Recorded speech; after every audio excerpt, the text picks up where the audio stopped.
Vamos já subir na nossa jangadinha, o nosso convidado especial de hoje, o mestre, o nosso decano do jornalismo independente, Luiz Nassif.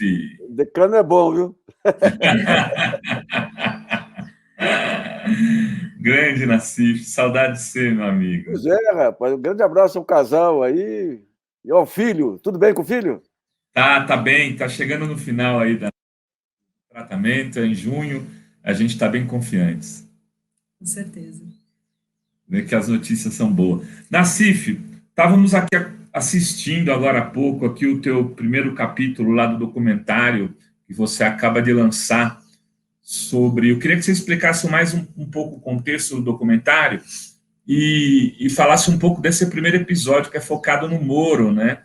E vocês fizeram uma pesquisa bastante completa, assim, eu fiquei não surpreso, porque eu sei a qualidade do teu trabalho, mas admirado com o esforço que foi feito ali para recuperar casos antigos. Vocês não ficaram só no caso clássico, né, Lula e Moro.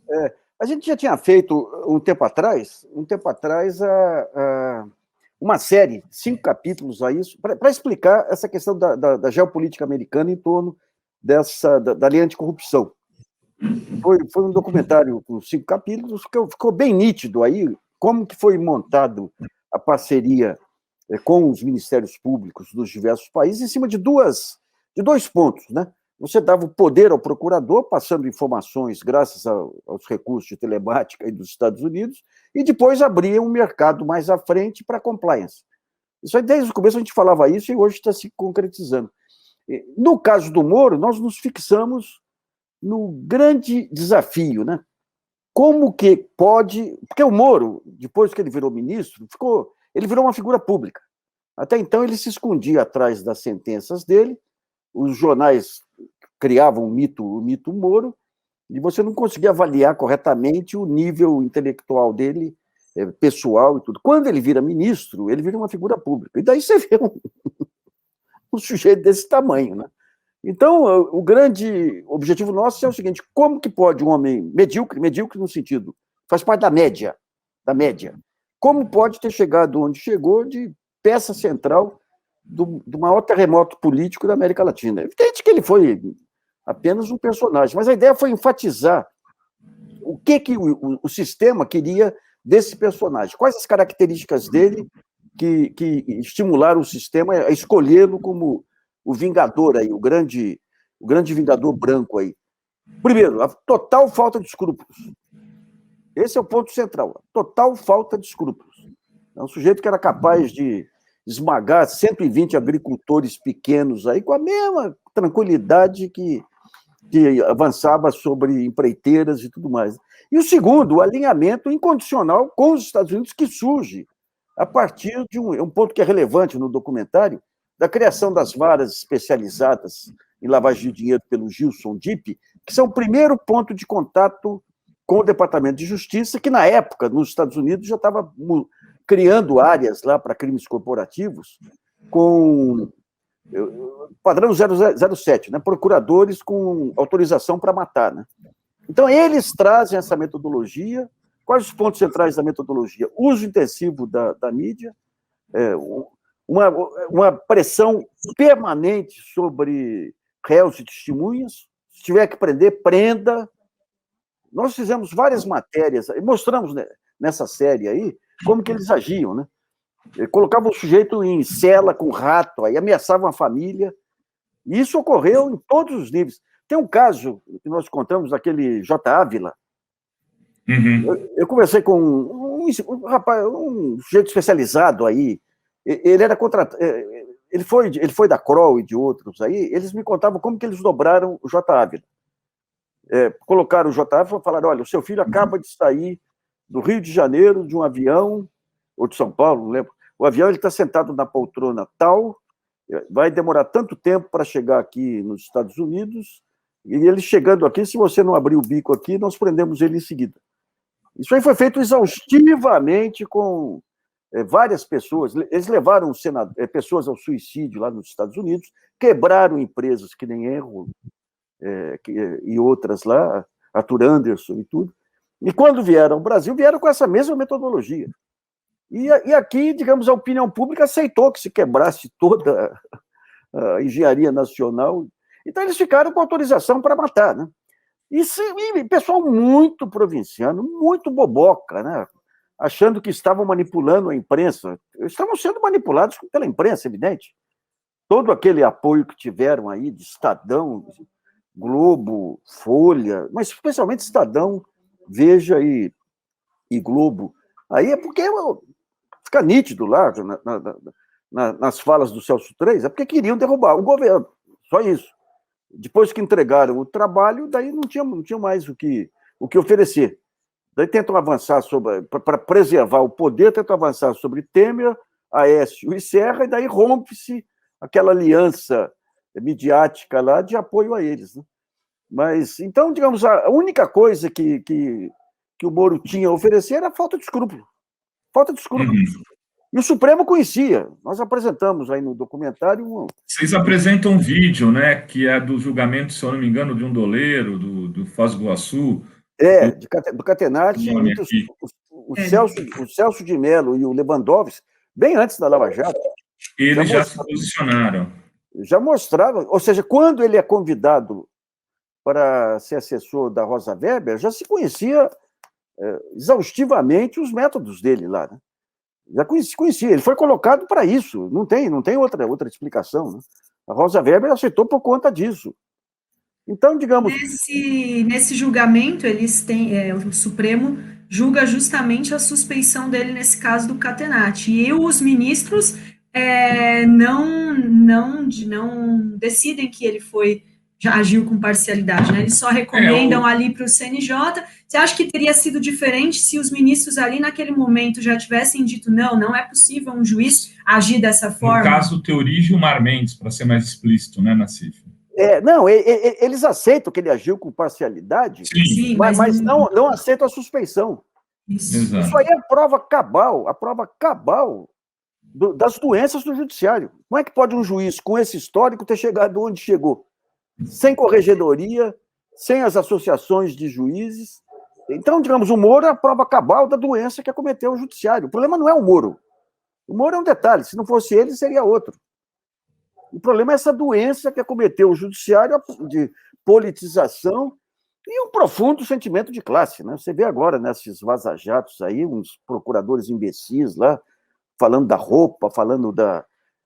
Você tem um sentimento de classe ali muito, muito nítido, né? Mas ali, em outro ponto, essa questão que fica bem nítido lá, da dificuldade do judiciário de reconhecer a suspeição de juízes quando interessa. Vamos pegar um outro caso aqui, Castelo de Areia. Castelo de Areia, você tinha uma operação legítima.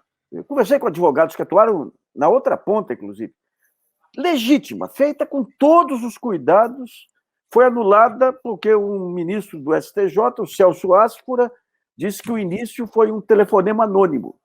E por que foi anulada? Porque pegava as mesmas empreiteiras, mas não tinha intenção política. Você não tinha ainda intenção de derrubar um governo. Então, digamos, o sucesso do Moro é o fracasso retumbante da justiça brasileira. É sobre isso que a justiça, se tiver, vai ter que olhar e fazer uma autocrítica aí, porque os juízes que estão hoje aqui, eles podem gozar desse poder, mas eles estão comprometendo o futuro da sua corporação, de um poder que é fundamental para a democracia, né? E para recuperar isso, você acha que só julgando agora a suspeição do Moro, nesse caso do ex-presidente Lula, isso vai ser capaz de mudar esse quadro que a gente tem agora? É o começo, né? Mas você vê o que acontece. Quando você vê o voto do Celso de Mello, seria impossível o Celso de Mello não votar pela suspeição do Moro. Seria impossível. Depois desse voto que ele deu lá, o que acontece? Você segura o julgamento, o Celso de Mello se aposenta e sai de cena, lava as mãos. Ele se aposentando antes do julgamento, ele lava as mãos. E daí você tem toda essa conversa hoje de você criar subterfúgios aí para pegar a suspeição do Moro, mas manter o Lula sem direitos políticos. Gente, é escabroso o que acontece com esse país. Né? Você pega o Bolsonaro, ele comete um monte de abusos. Daí a imprensa levanta a bola de Rodrigo Maia, ameaça Bolsonaro, ataca Bolsonaro. Daí o Bolsonaro, com o cinismo de quem sabe com quem que está tratando, ele elege lá o presidente da Câmara, faz uma reunião e daí faz a pauta de prioridades, os negócios da privatização. No dia seguinte vem o Luiz Fux dizendo que não se pode falar em impeachment do Bolsonaro, porque senão vai para o Arthur Lira a presidência, ou seja, o próprio cara colocado pelo Bolsonaro é invocado para dizer que não pode haver impeachment, porque senão vai para o cara indicado pelo Bolsonaro que tem processos correndo contra ele. Daí vem Fernando Henrique Cardoso, não dá para derrubar Bolsonaro. Daí vem as pesquisas de opinião dizendo que o Bolsonaro mantém uma alta credibilidade.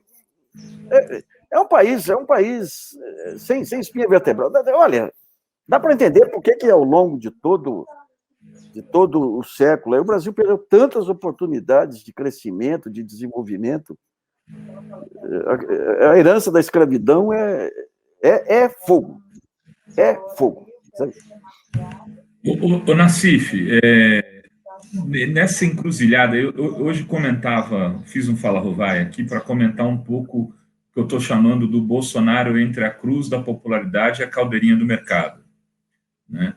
E ele está no momento que as pesquisas não são boas para eles, a despeito de eles tentarem criar um positivo. Ele já teve melhor, comparativamente ele perdeu bastante apoio, e ao mesmo tempo ele está tendo que migrar para a agenda de mercado, porque o mercado está falando, olha, quero entrega, você se comprometeu aqui, e essa agenda ela é impopular, né? Eu acho que eu dizia isso, que ela só se fez popular por um curto período no primeiro mandato do Fernando Henrique por conta de todo o arranjo com o dólar, a desvalorização cambial, com muitas privatizações importantes e etc.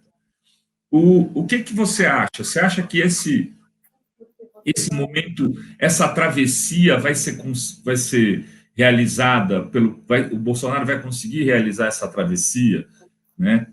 Acho que ele entrega a autonomia do Banco Central, ele entrega e consegue manter popularidade ao mesmo tempo. O mercado ele faz o mercado é pragmático. Se você pega hoje aí as discussões dos especialistas, eles falam, não, esse negócio da lei do teto já está no preço. Ou seja, o mercado já incluiu aí na alta do dólar, nas projeções de inflação, que a lei do teto vai ser rompida. Por que falam isso? Porque sabe que romper a lei do teto é fundamental para manter a popularidade do Bolsonaro, no mínimo aí, e a popularidade do Bolsonaro é fundamental para entregar os negócios da privatização. Então, e essa história, não, que o Bolsonaro ficou refém do Centrão, refém por quê? O que o Centrão quer com aquele acordo dele? Privatização das empresas públicas. O Bolsonaro não tem menor respeito. Fim dos fundos constitucionais, que garantem as políticas sociais. Para o Bolsonaro, tanto faz. Ou seja, é de uma hipocrisia sem tamanho. O que está em jogo hoje de manutenção do Bolsonaro é a morte de mais de 200 mil pessoas. E quando você pega o mainstream aí, mídia, Fernando Henriques da vida, mercado e tudo, eles só invocam as questões humanísticas, digamos assim, quando é para pressionar o Bolsonaro, quando o Bolsonaro reluta em entregar os negócios da privatização. É inacreditável. Então, quando ele começa a relutar, daí levanta, daí vem Globo News, vem, isso aí, o que ele está fazendo, e pararé. Daí o Bolsonaro ameaça entregar, não podemos ter impeachment, Fernando Henrique, porque isso aí compromete a democracia. O impeachment da Dilma foi por causa da pedalada. Então, digamos, é um jogo cínico aí, é um jogo muito cínico. Muito cínico que não, eu entendi, escrito faz tempo lá. Sempre que você quiser ver a lógica política brasileira, são os negócios da privatização. Periodicamente é isso. 94 foi isso também. 94 em torno do plano. Agora, veja bem, a população ela não tem a menor noção da relevância que você tem que ter o Estado no resultado final do bem-estar público. Então, digamos, ele vai liquidando com assistência social, vai liquidando com o Fundeb. O Fundeb ainda tem um movimento um pouquinho mais organizado aí para impedir o desmonte. Vai liquidando com todas as políticas sociais, a questão dos postos, a questão do luz para todos. Vai liquidando. E a imprensa se cala. E daí, lá na frente, fala, pô, o Brasil aí está uma situação ruim. Daí fazem artigos genéricos sobre o aumento da desigualdade, esquecendo que para chegar na desigualdade você teve todo um desmonte de políticas que vem desde o Temer e que foi silenciado aí pela cobertura midiática, né? Eu diria que o grande mal do Brasil nesse período aí foi, infelizmente, aí foi o jornalismo, viu, Roberto? Eu também acho. Pois é, e para o senso comum, a culpa é do PT, né? A culpa é, né, Mas eu vou ler aqui vários superchats, lembrando que todo mundo que manda superchat aqui nessa semana concorre aqui ao sorteio do livro a Geopolítica da Intervenção. Então, vamos ler aqui a galera que está mandando superchat, colaborando com a mídia independente aqui, progressista. Luiz Carlos Reis, parabéns ao Nassif e ao Auler pelo belo trabalho. Jornalismo é atividade de risco no atual momento. Como professor, também temos snipers por todos os lados. Tem também Daniel Miyagi, direto do Japão, abraço solidário para o Nassif e GGN daqui do Japão. Vera Nilce Cordeiro Correia, parabéns, Nassif, muito bom o documentário, boa reportagem.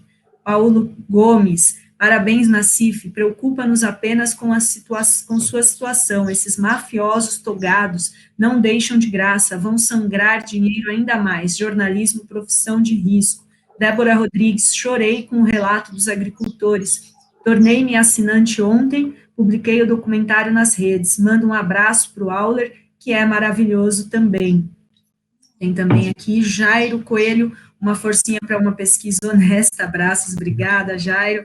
Liz Fábio, singela colaboração para a pesquisa. Gabriel Carquejo, bom dia, Adri Rovai, desculpe falar fora da pauta, mas como não assisti ao vivo, vou mandar por aqui a edição de ontem do programa Fórum América Latina com Lucas Rocha e Rogério Tomás, foi ótima, que legal. Gabriel, todas segunda às 20 horas tem Fórum América Latina, Rosa Virgínia também manda um apoio para a pesquisa Fórum. Marcelo José, acho que eu já li esse no período de eleição, os eleitores se vendem por R$10, e muitos elogios aqui do documentário, que está no ar no canal GGN, aqui no YouTube, e hoje a gente tem o julgamento da decisão do Lewandowski, a segunda turma do Supremo, vai julgar se derruba ou mantém o acesso à defesa do ex-presidente Lula às mensagens dos hackers, né, da operação Spoofing. Eu queria perguntar para o Nassif se vocês chegaram até a Vaza Jato, né, no documentário, e qual que foi o papel dessas mensagens e desse vazamento aí dos hackers para atingir e derrubar aí o Moro no sentido do herói Moro. Nós não chegamos a incluir a Vaza Jato aí, sabe? A ideia foi ficar especificamente no Moro, por questão de tempo, né? Como você tinha 1 hora, já ficamos com 1h10 lá, então não incluímos a Vaza Jato. Mas a Vaza Jato foi essencial. E é uma coisa muito interessante que eu estava comentando ontem. Eu sou um fã dos filmes do Hitchcock. O Hitchcock ele é muito interessante porque ele monta os filmes. Daí você tem uma trama, e parece a trama perfeita, todos os detalhes aí. E, de repente, um fato aleatório destrói tudo. O que foi o fato aleatório aí? Foi um rapaz hiperativo lá que morava com a avó, lá de Araraquara, que morava em Ribeirão, que de repente é vítima de uma injustiça, de uma perseguição do promotor local. Você vê que coisa, isso é uma trama de Hitchcock. Daí ele todo isolado lá, não tinha muita sociabilidade, é hacker de internet, começa a entrar, começa a hackear, para ter uma série, em vez de ter Netflix, ele tem a série Hacker lá no celular dele. E daí ele vai percebendo por aquela trama que tem uma pessoa lá que está sendo alvo da mesma injustiça que ele fez, que é o Lula. E daí ele concentra naquilo, o sujeito sem formação política, sem alinhamento político, mas vítima de um ato arbitrário de um promotor. E a partir dali toda aquela trama montada que envolve o Departamento de Justiça, envolve o Supremo Tribunal Federal, envolve toda a trama que a gente conta lá para entregar a Lava Jato para Curitiba, tudo aquilo se desmorona. E vem tudo nu. É como se você tivesse um bando de pândigos no teatro, daí termina o primeiro ato, eles fecham as cortinas e daí começam a fazer uma esbórnia lá, beber, tirar roupa e tudo, daí abre a cortina. Então, o que nós estamos vendo aí é gozado. O acaso... Tem uma música, né? O acaso ele muda as coisas, né? Mas olha, é um roteiro digno de Hitchcock, né? É impressionante, né? E é impressionante como você vê que eles não tinham não só respeito pelo Lula, como por nenhum aspecto das instituições. E é por isso que eu queria saber qual que é a tua opinião. Você acha que hoje a segunda turma mantém a decisão do Lewandowski na CIF? Eu tenho a impressão que sim. Queria ouvir você. Eu acho que mantém. Você tem duas pessoas lá que ficaram vítimas do papel que desempenharam que é o Luiz Roberto Barroso e o Fachin. É só o Fachin que tá na segunda turma, mas, digamos, você tem hoje, dentro do Supremo, 3 pessoas comprometidas até a raiz do cabelo com a Lava Jato, que é o Fux, o Barroso e o Fachin. O Fux, deixa para lá. O Barroso e o Fachin foram caras que construíram a sua reputação dentro de princípios, fazendo marketing ou não. O Fachin, especialmente, era um jurista aí que era invocado aí pelos humanistas aí, desde na área de trabalho, direito do trabalho e tudo aí, como um grande jurista. O Barroso se tornou um grande jurista aí, eu confesso que não sei como, porque o grande jurista tem que ter uma noção de história, antropologia, sociologia, política, e o que ele tem feito nos trabalhos dele, depois que ele virou guru liberal, aí é de uma superficialidade fantástica, né? Mas ambos estão hoje expostos ao seu retrato no espelho, sentado no vaso. Como é que faz? Eles vão... eles entraram numa encruzilhada danada aí, sabe? Então, manter a posição deles lá vai significar chafurdar junto com a Lava Jato. Abrir mão da posição deles, especialmente no caso do Barroso, que é muito vaidoso, significa abdicar daquele papel dele, de que ele é condutor das massas, novo Joaquim Nabuco, novo Santiago Dantas, que ele dizia, né? Mas eu acho que a luz... O Barroso é um jurista da Globo, né, Nassif? Ele está com a posição da Globo em geral, né? O Fux é mais, viu? Você acha mais, né? O Fux é ligado a... O Fux é ligado aos Sveiter, lá, que são advogados da Globo. O João Roberto Cabral, né? Sérgio Cabral que indicou o Fux. Também. Ele tinha toda uma estrutura no Rio lá, que era o Sveiter, Sérgio Cabral, a esposa do Sérgio Cabral. Eu conversei uma vez com um assessor do Sarney, quando eles montam, o Sarney, presidente do Senado, monta a revisão dos códigos, o João Roberto ligava diretamente para o Sarney para dar espaço para o Fux. Então, o Fux foi apresentado como grande doutrinador. Então, você tinha códigos muito mais relevantes lá, que é o código do consumidor e outros, mas todo o espaço no Jornal Nacional era dado para o Fux para fazer essa aposta. E daí o PT comete aquela ingenuidade monumental, rapaz. Sabe? Tem um candidato a ministro, o ministro chega para você e fala, eu mato no peito. Porra, no mínimo de esperteza, você não indica o cara. O jeito que faz uma promessa dessa, cá para nós, né? Você indicar uma pessoa dessa para ministro aí do Supremo é demais, né? Agora, o Fachin, eu acredito que o Fachin... Não acredito, não. Eu espero que o Fachin... Porque o Fachin, qual é a maneira que ele tem de preservar aquela imagem que ele tinha? Em palestras, em eventos e artigos, que nem o artigo que ele publicou para a Folha, que é um artigo que contradiz tudo o que ele adota como atitude. Por quê? Porque você tem toda a lógica aí do jogo aí, a lógica dos negócios da privatização. Então, o Fachin, que era o grande defensor de direitos sociais e tudo, endossa o desmonte da legislação trabalhista, endossa o desmonte das políticas sociais. Eu tenho a impressão Porque esse pessoal eles têm família também, têm filhos, que provavelmente foram educados dentro de princípios, né? Então, digamos, o julgamento da história eu acho que pesa para eles. Então, em algum momento, eles vão ter que fazer essa autocrítica, que ninguém fez. A mídia. Agora, é interessante a gente ver quando você pega o Demétrio, o Demétrio, Magnoli ontem, né? o Reinaldo, De ontem. o próprio Gilmar, em que momento que dá o rompimento com a Lava Jato? Quando a Lava Jato entra em alfa e para manter o poder, investe contra Temer, esse pessoal era ligado ao Temer diretamente, Aécio e Serra. Ou seja, a cegueira arrogante da Lava Jato era tão grande que acharam que que tinham vida própria, né? Então, agora essa autocrítica aí, da mídia principalmente, eu participei de um evento em Tiradentes, organizado pelo Audali, e tinha o pessoal da Abrage. A defesa que a Abrage, a Associação Brasileira de Jornalismo Investigativo, a defesa que a Abrage fazia da Lava Jato era indecente. Uhum. Eu comecei, eles, a Miriam, eu comecei a questionar, e uma bela repórter, até aposentada lá, a Elvira Lobato. O que você faria se estivesse no lugar deles aí? Faria jornalismo, te contrataria porque você é uma jornalista, uma repórter. Ou seja, toda aquela loucura que hoje está vindo à tona, aquela cumplicidade, aquela passador de release. Eu lembro nos anos... Inclusive, você falou da Miriam Leitão e aparece o filho dela, Vladimir Neto, fazendo assessoria de comunicação, consultoria. O livro dele foi revisto pelo Dallagnol.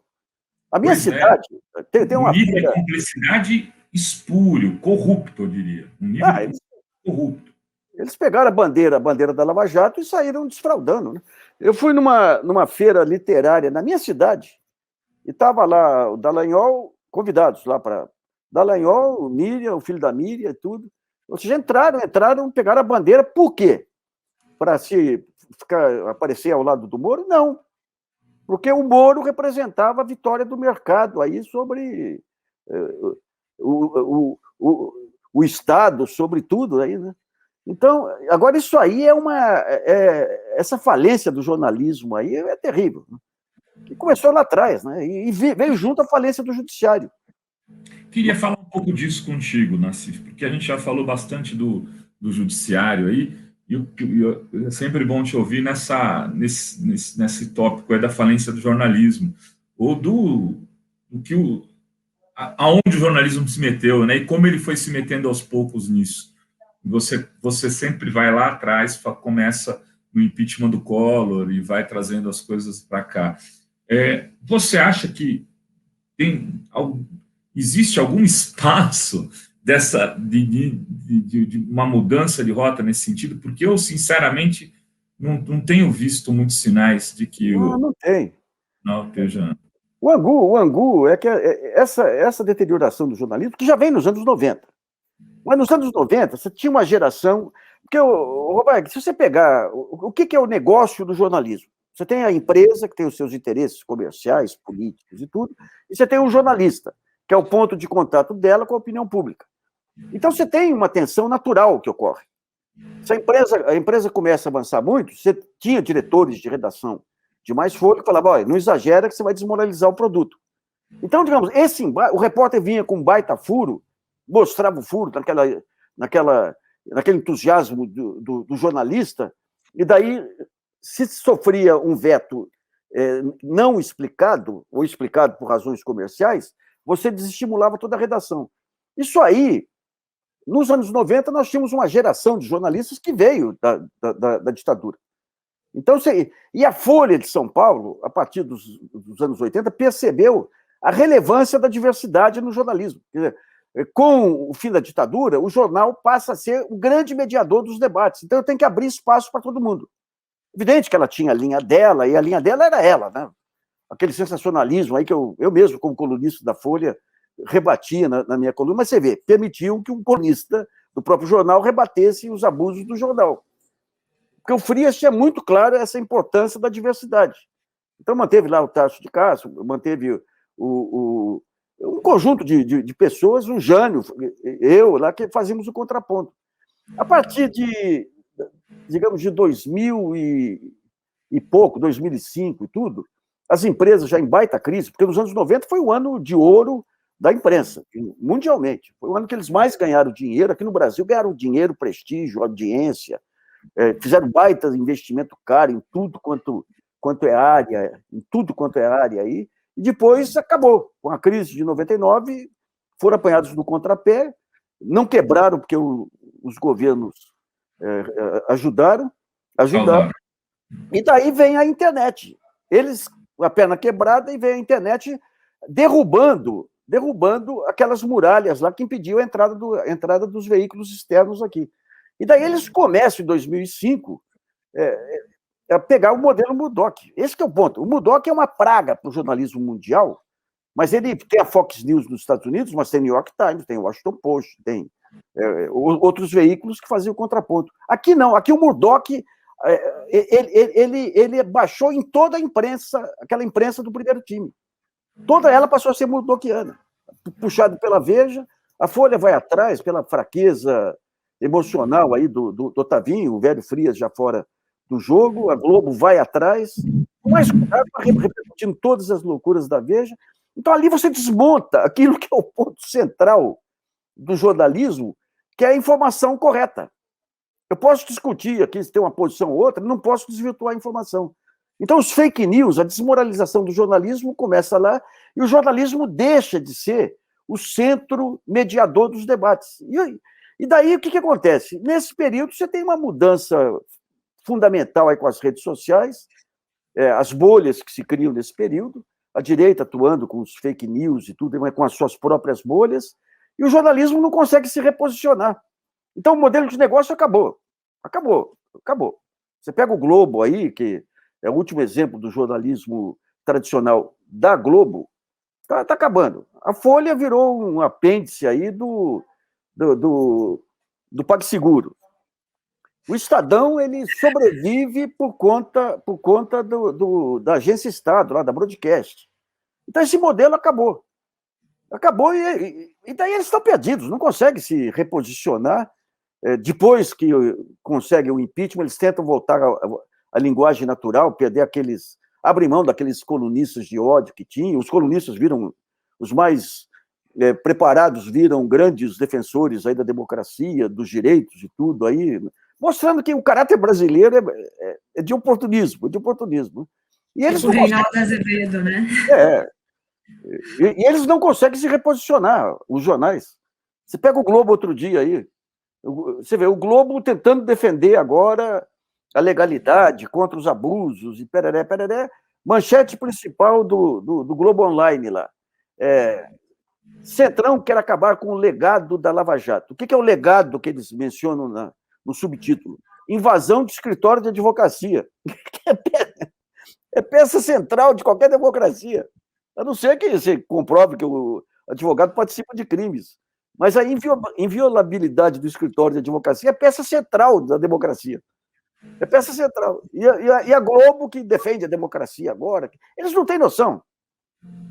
Defende a reforma administrativa e editorial. Não, porque a reforma administrativa vai acabar com a apropriação do Estado. Aí, de repente, você vai ver a reforma administrativa, o número de cargos comissionados vai aumentar de 6 mil para 90 mil. E eles não têm noção. Então, digamos, esse negócio da internet, do processo de formação de consenso em internet, que são aquelas frasinhas curtas, aqueles slogans, tudo, foi apropriado pelos jornais. Eles não conseguem ter Você tem hoje uma baita discussão mundial sobre a teoria econômica mesmo, mostrando as falhas aí desse fiscalismo e tudo. Você não consegue furar a blindagem dos jornais. Qualquer coisa que acontece, você vê a repórter falando, não, isso aí é porque é excesso de Estado. Vamos cortar o Bolsa Família, porque o excesso de Estado prejudica o mais pobre. Então, digamos, é um país que perdeu o rumo totalmente em algo que é fundamental para a democracia e tudo, que é a informação objetiva. Nassif, estamos chegando ao final aqui. Eu queria que você falasse um pouquinho mais de como as pessoas podem ajudar no financiamento do teu documentário, do projeto, né? E se você quiser falar alguma coisa sobre as perseguições que você está sofrendo, você fica à vontade também, ou se não, também isso daí, a gente já sabe também muita coisa. Ele só queria dizer que é solidário a tudo que você tem enfrentado nesse período. Antes de passar para o Cif, deixa eu só ler aqui alguns comentários da galera que está aqui acompanhando ao vivo e tem colaborado aí com o Superchat, participando do sorteio semanal. Alessandro Oliveira, obrigada. Débora Rodrigues, Rosa Weber, em coletiva de imprensa com o general Itgoin, negando fake news, parecia sequestrada, mas agora acho que era coadjuvante. Daniel Miage ia dar bits na Twitch, mas não tem follow para bits. Rapaz, você falou japonês, Daniel Miage. Ia dar follow para bits no Twitch. Agora são linguagens do Twitch, né? Tereza o Daniel é um velho frequentador aí dos blogs. E tem também o Luiz Carlos Reis. Ele já tinha dado parabéns, muita gente parabenizando. Para quem está chegando agora, a gente está falando do documentário que estreou ontem no canal GGN, Sérgio Moro, a construção de um juiz acima da lei. Então, Nassif, passo a palavra para ti. Bom, só quero dizer o seguinte, nós fizemos esse documentário com os recursos de uma estrutura pequena. Então, você imagina que o jornalismo, você pode fazer... Imagina você com uma estrutura de um grande jornal, o que você poderia ter feito de jornalismo. Tem uma parte bem interessante, a nossa repórter, a Cíntia, ela fez uma das melhores coberturas aí, na época dos julgamentos, dos vídeos. O que ela fazia? Todos os vídeos iam para o Estadão. O Fausto Macedo, que era um dos porta-vozes lá da Lava Jato. Então, a Cíntia, ela ia lá e assistia os vídeos. Daí ela comparava o que saía nos jornais, triplex. Jornais, comprovado, triplex, milionário do Lula, comprovado. Daí ela pegava os vídeos com as testemunhas e tudo, e falava, ninguém falava isso. O que falava é ouvi dizer, ouvi dizer, ouvi dizer. Então, digamos, agora o que eu chamo a atenção é o seguinte, você pega, digamos, o próprio impacto aí do documentário aí. Você tem um público aí, o público do Fórum, o público do 247, o público do DCM, o público do GGN, que é silenciado pela mídia. Como é que pode um negócio desse? Se a mídia é hegemônica, se a mídia é cartelizada no Brasil, até agora, porque vai dançar também. Então, como explicar que um bem público, que é a opinião pública, seja submetido a interesses políticos de A, B ou C? Então, esse é o ponto. E o judiciário, ele entra atrás. Eu fiz um manifesto aí, que estou condenado à morte judicial aí, porque é o seguinte, alguém tinha que pôr a boca no trombone. Não sou só eu, vocês devem estar passando por isso, todo mundo está passando por isso aí, que é o uso político do judiciário. A Lava Jato, ela corrompeu tanto, digamos, no judiciário, que o juiz chega hoje e fala, esse aí ele não pensa que nem eu. Então, toque, ó. Uma canetada assim, você trabalha o mês inteiro, ele tira todo o faturamento de um mês numa canetada. Teve um juiz aí, o Dória é um dos que mais recorrem a isso aí, entrou com uma ação contra o GGN, 50 mil reais, por conta de um artigo publicado por um colunista. Então, pediu 50 mil para o colunista, 50 mil para o GGN. O que o juiz faz? Aumenta para 100 mil. Isso é indecente, pornográfico. Pornográfico o negócio desse. Outro juiz chega, a gente coloca uma foto, por engano, no meio de uma montagem. Não tinha nenhuma identificação que era o cara da foto, nem nada. 30 mil, bloqueio de contas. Então, digamos, o judiciário ele vai ter que cair a ficha que esses juízes não prestam um bom trabalho para o judiciário. Eles desmoralizam o judiciário. Desmoralizam o judiciário. No meu caso, eu sou alvo de um lawfare que é um pouco diferente do lawfare aí dos bolsonaristas e tudo. Eu critiquei muito aí o Tribunal de Justiça pela prisão da Carmen aí do Movimento Sem Teto aí, que a Carmen é uma pacificadora. A Carmen, em país civilizado, ela estava ganhando prêmio, era candidata a Nobel. E aqui prendem a Carmen. E Rio de Janeiro, aí com toda a influência política no Rio, do judiciário e tudo. Então, digamos, vem um desembargador lá e ordena bloqueio das minhas contas para ressarcir Eduardo Cunha por difamação. Eduardo Cunha.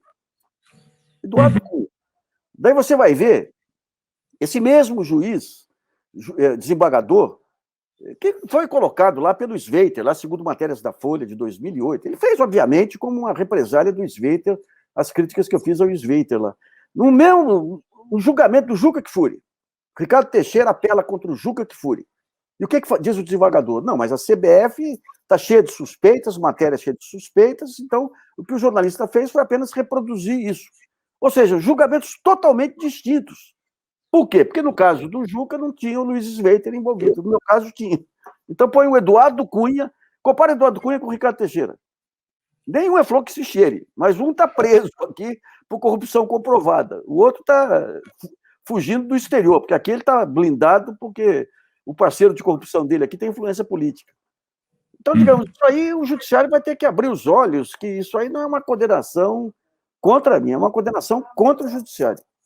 E nós temos aí, estamos preparando outros crowdfundings aqui e estamos preparando aí, quem quiser colaborar, tem apoios lá no GGN, como vocês têm aqui também, e no próprio YouTube também.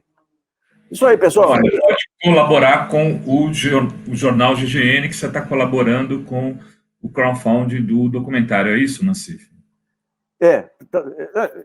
Outros documentários que a gente vai planejar aí também, né? Tá bom. Nassif, eu queria te agradecer muito por ter participado com a gente da primeira parte aqui do Jornal da Fora. Agora o Jornal da Fora, não, Fora 11h30, tem 2 partes. A gente tem feito um trabalho para chegar até 1 da tarde. Obrigado, Nassif. Tudo de bom para você, meu velho.